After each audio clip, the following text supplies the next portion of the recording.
love shoutout sa inyong lahat. This is Lori's Kitchen. Tayo po ay magluluto ng sinigang na manok. So, ito po ang ating ingredients. Meron pa akong kangkong, talong, okra, sitaw, at may panggisa po tayo dito, bawang at sibuyas, at kamatis. So, simula po tayo sa ating pagluluto. Maglagay po tayo dito ng olive oil para sa ating panggisa. So, ayan na po ang ating olive oil. Kunti lang yun. Lagay natin yung ating luya.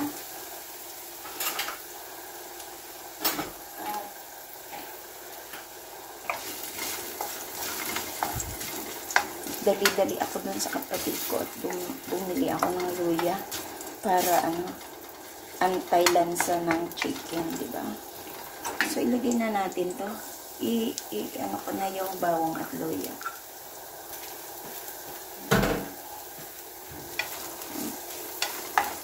Kunti lang ako maglagay ng olive oil. Yung panggisa lang natin, alam mo na, ang mahal. O, di ba? So, yan.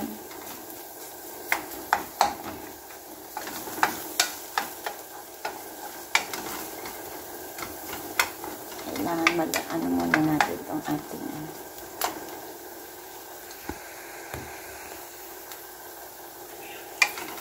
Kaya pala ang tagal kasi pinakamahina ang aking ang aking apoy nasa pinaka So, ayan, pwede na natin. Ang ating bawang ay kahit hindi natin yan papulahin, okay lang. Lagi po akong naglalagay ng bawang kasi po ay antibiotics po. Yan. Habang nagla-live si Tatay Yakti, ako ay nagluluto. Lagay ko na po ang ating manok.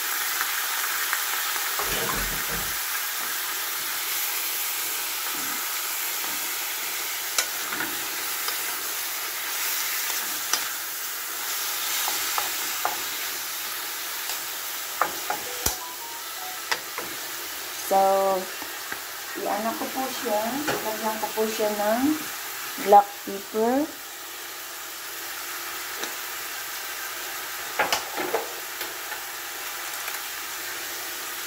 Magic sarap.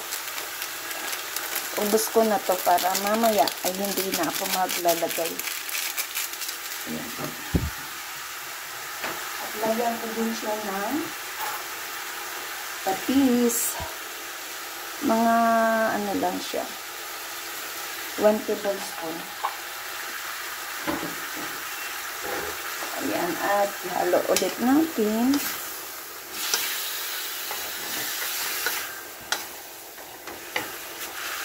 So,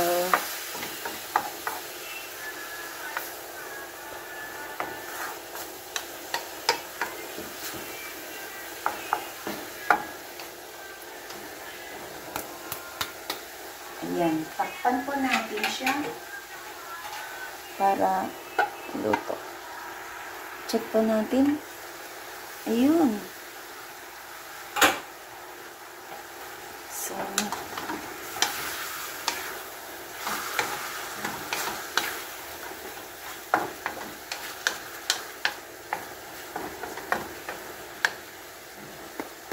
lagyan po natin siya ng water para sa sabaw.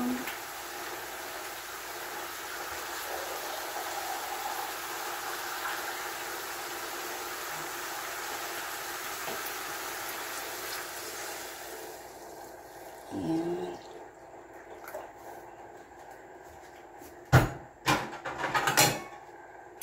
At takpan po ulit natin.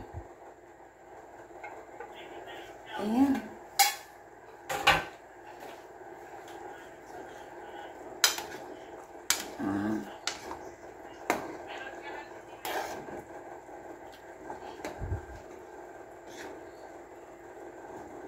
So,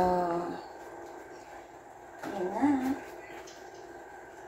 Ilagay natin yung ating gulay. Luto naman na yan. Luto na, di ba?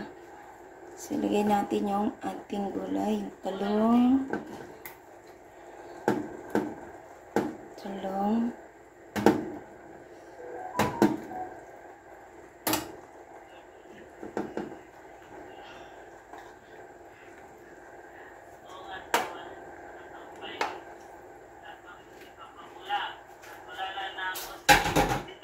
Yan. At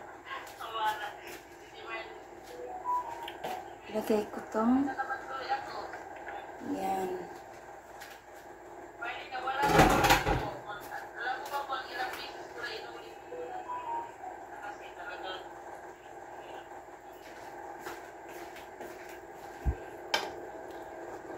Ilagay na natin to ating mga gulay. Yan. Check ko yung kanyang lasa.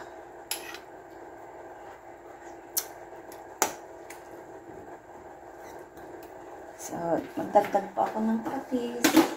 Ay, asin na lang muna. Mamaya na ang patis pag nagtimpla.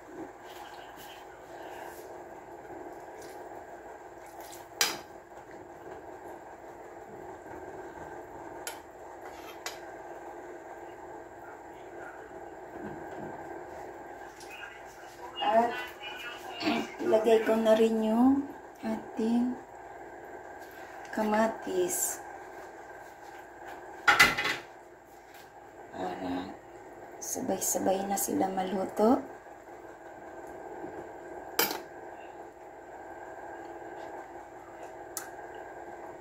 Sarap. Lagay pa ako ng Knorr cubes. Pwede rin hindi na, pero ito lang natin. Chicken. Ang ilagay kong Knorr cubes ay chicken at kalahati lang ng Knorr cubes ang ilagay ko. Hatiin ko lang to kasi meron na siyang magic sarap. So, hatiin ko lang siya.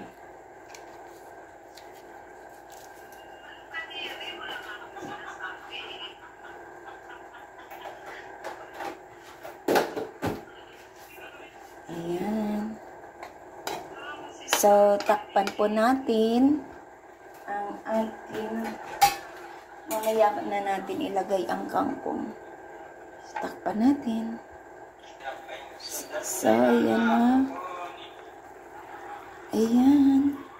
Luto na ang ating talong. So, ilagay ko na to ating kangkong. Ayan.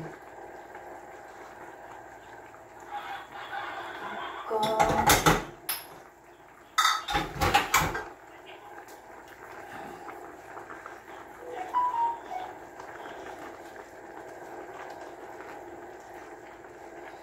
So, ayan. Takpan ulit natin. So, ayan. Ayan. Ayan. Masarap. Luto na yung ano natin. Ayan, di ba?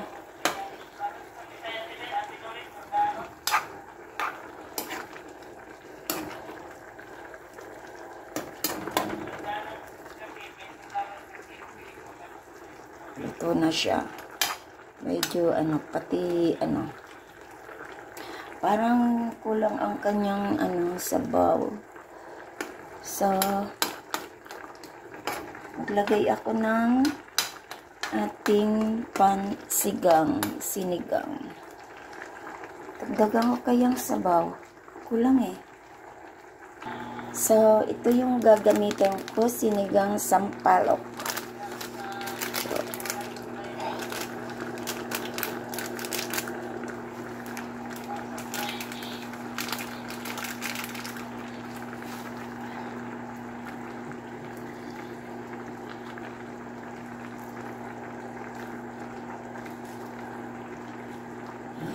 Sinigang sampalok.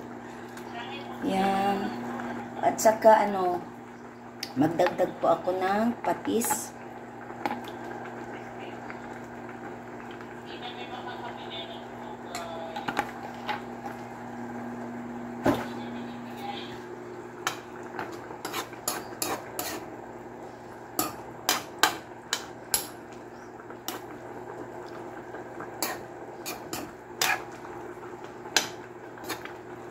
Sarap.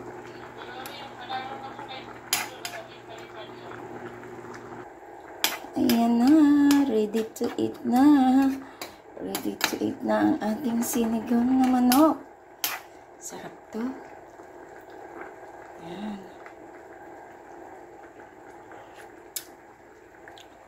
Sarap kasi ang ating kamatis ay durog na durog. Yan.